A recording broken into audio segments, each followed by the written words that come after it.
I'm going to exercise the chair for just a second for one last question, and this is your opportunity to recruit. Your agencies do cutting-edge research on every technology you could imagine, from classic spycraft like disguising to communications technology that would blow James Bond and Q branch away.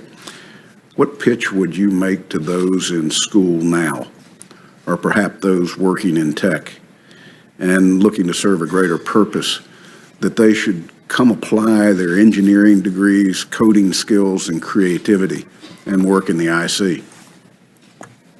Director Ray. So I would say there is nothing more rewarding than protecting the American people.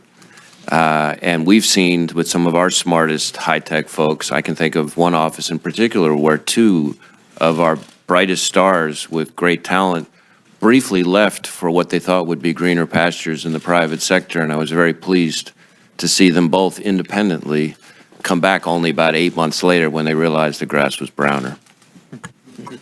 If I could, Mr. Chairman, I would have probably asked you to release the tape of what you just said in terms of really how innovative and how creative and the opportunities that the folks in the IC get a chance to engage in far strip anything that you see in a Hollywood movie. And the other thing that I would add to that is imagine when you get up every morning that your task, your responsibility is to defend the hopes and dreams of 320 million Americans. And that's something that we relish the opportunity to do that every single day. And people would want to join that team. Mr. Chairman, our mission sells itself when we talk to our people. I would offer, as we talk to young people at the National Security Agency, I saw big data, artificial intelligence, machine learning, cloud computing in places like Baghdad and Kabul in support of our forces long before we ever called it that. That's the selling point that we emphasize to our people, because if it's cutting edge, we will be doing it at the National Security Agency. Robert?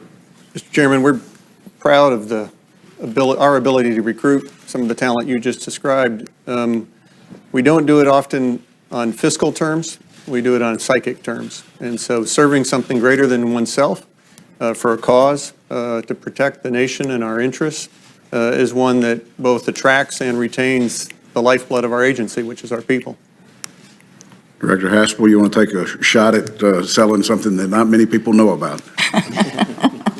Well, like my colleagues, CIA officers come to Langley for the mission, and they stay because of the mission, and it's really about being part of something that's bigger than yourself. And in terms of advanced technologies, it's a chance to be on the cutting edge and make a difference. Well, let me just conclude by saying the disciplines that come out of higher education and community colleges today, all of those disciplines are applicable to the agencies that sit before us today. There should be no student that doesn't look at this as a way to apply what they've learned or the degree that they have.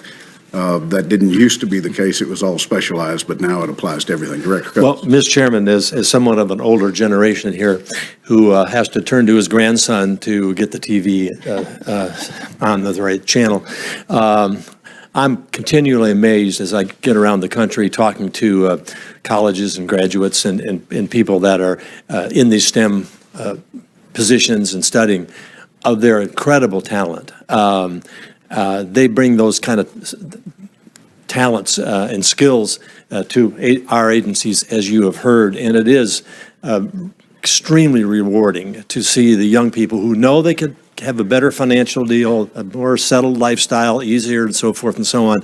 They want to serve this country, and they see this as meaningful, and it exceeds what financial gains they could get on the outside, and plus they're able to do some really cool stuff in all of these agencies, which we can't talk about here, but it is attractive to it. But their commitment to the country and commitment to the mission, as has been demonstrated here, is awfully rewarding when you go out and see what these young people have and what they're willing to do for the country. I thank all of you, Vice Chairman. Well, thank you, Mr. Chairman, and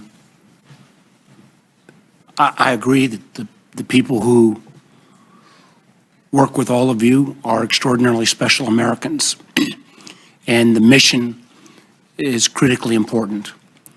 I would personally add one other item. that if they work for the United States government, they actually ought to be paid on time. And I question, I've seen the number of federal employees who've gone 5 weeks plus without pay. I'm not sure many folks in the private sector would show up 5 weeks plus without pay on an ongoing basis. And while I'm appreciative of the fact that particularly the FBI, that your agents will be reimbursed, I do worry. The FBI has a number of contractors.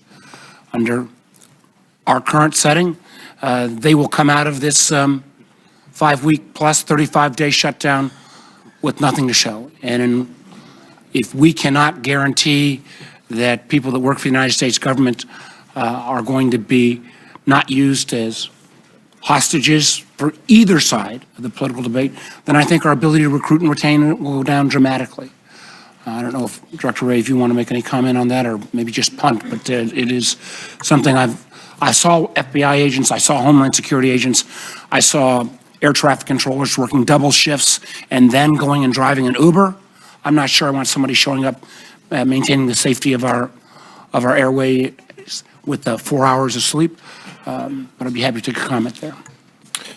Oh, Mr. Vice Chairman, needless to say, we're still assessing the overall operational impact of the shutdown, but what's quite clear is that it was incredibly negative and painful for the 37,000 men and women of the FBI and their families.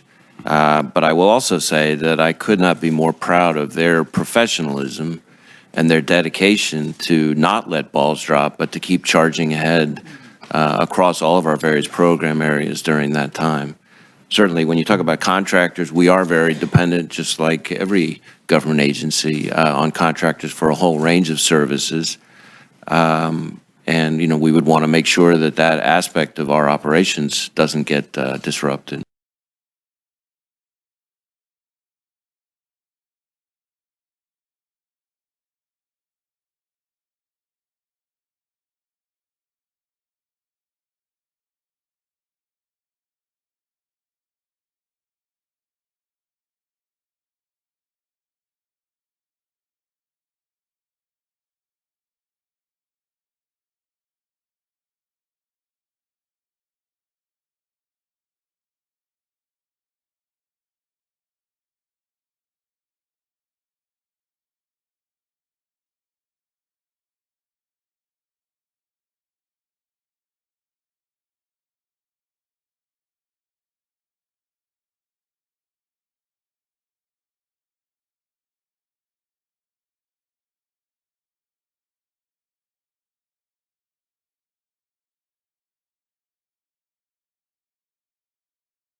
This advertisement was authorized by Mike Webb.